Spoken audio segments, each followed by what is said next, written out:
Nakipagpulong na kahapon si Transportation Secretary Vince Dizon sa kumpanyang nangangasiwa ng beep card. Ayon sa kalihim, hindi na dapat pang patagalin ang issue ng kakulangan ng supply ng beep card. Isa sana ang beep card sa mga alternatibong paraan para mapabilis ang pila ng mga pasahero sa mga train station.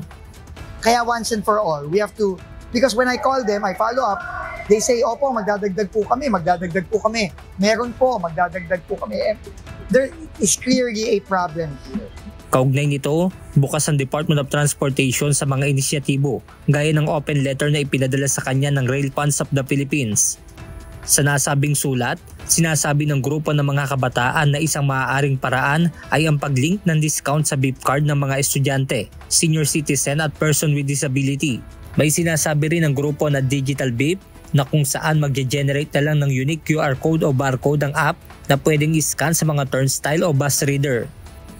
Ang issue nila is more tech. No, it's more tech. They're saying na there should be a way to link the beep cards with the student discount. There should be a way to make it easier to link the beep card to your e-wallet, which is, in fairness, yun naman pinusubukan natin gawin na pinapahilot na natin sa MRT. No? Sa ngayon kasi, para maka-avail ng discount ang mga pasahero, kailangan pa nila mag-fill out sa papel bago makabili ng discounted na single journey ticket, bagay na nagpapabagal sa pila ng mga pasahero ng tren. Kailangan nating kawawa naman yung mga estudyante. Binigyan nga natin ng diskwento tapos pinapahirapan naman natin. Ganon din sa mga senior. Benedict Samson, UNTV News and Rescue. Diyos ang aming sandigan, serbisyo publiko ang aming pinahahalagahan.